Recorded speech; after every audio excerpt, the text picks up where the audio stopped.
He's like, oh, there's an astronaut in town. You got to meet the astronaut. And then poor Jerry's here. There's a guy who teaches about astronauts, and you're going to meet the guy who teaches that astronaut.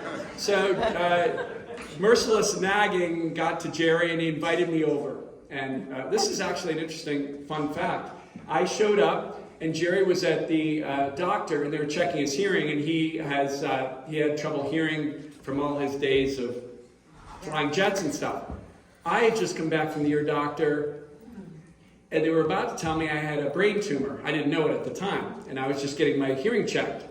I walked in, and Pat was there, and I walked into her house, and I said, oh, this really cool sculpture. Who did it? She's like, I did. I'm like, oh, well, what about that one over there? And she finally was like, yeah, I did all of them. Hey, Junior, lighten up.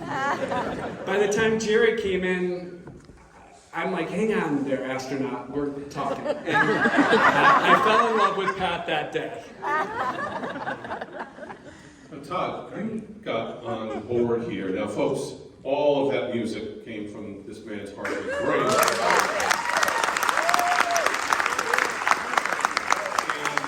And I do find it amazing that you had to come up with music to go along with amazing images of space, and then small, intimate portraits of people, and yet had to tie the whole movie together.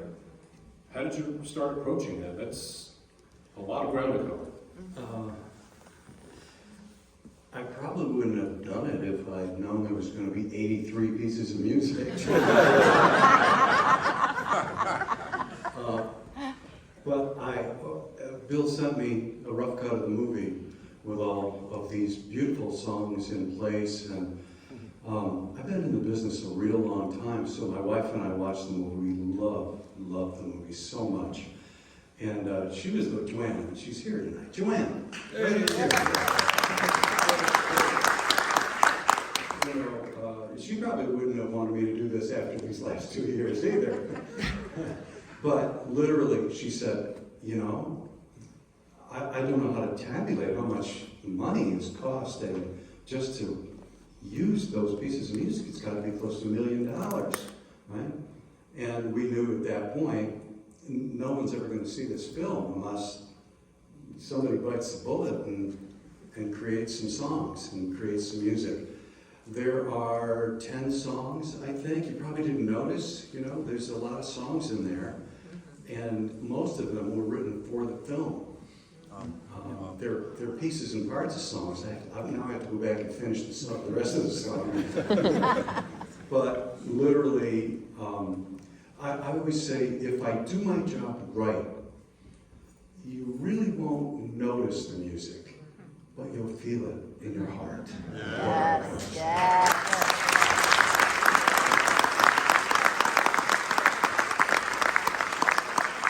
Okay, another question right there. Right here.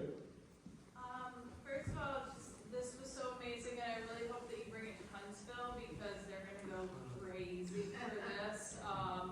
Pat, I just wanted to say, like, watching this, I kept seeing this story of two people who had to be brave, and had to be brave, and had to be brave, and then met each other, and together became even more brave and did more amazing things. What's the advice that you would give to the people sitting in this audience when they need to harness some of that strength that you kept showing over and over again in this movie? That's a toughie.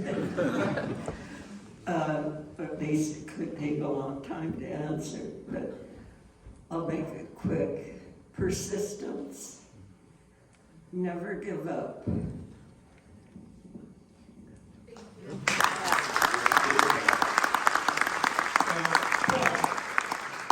Space is currently in the news still, and there's more progress, there's more technology, there's more dreaming.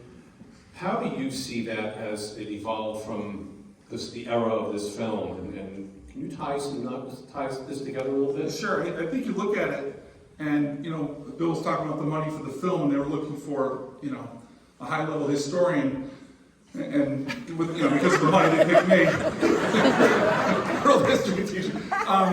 You know, it's interesting. You have to think of history as holistic, and when you live through it, you don't know that it's actually history. Yeah. I think we're going to look back at the pandemic days I think we're starting to, in this next phase, saying, what just happened?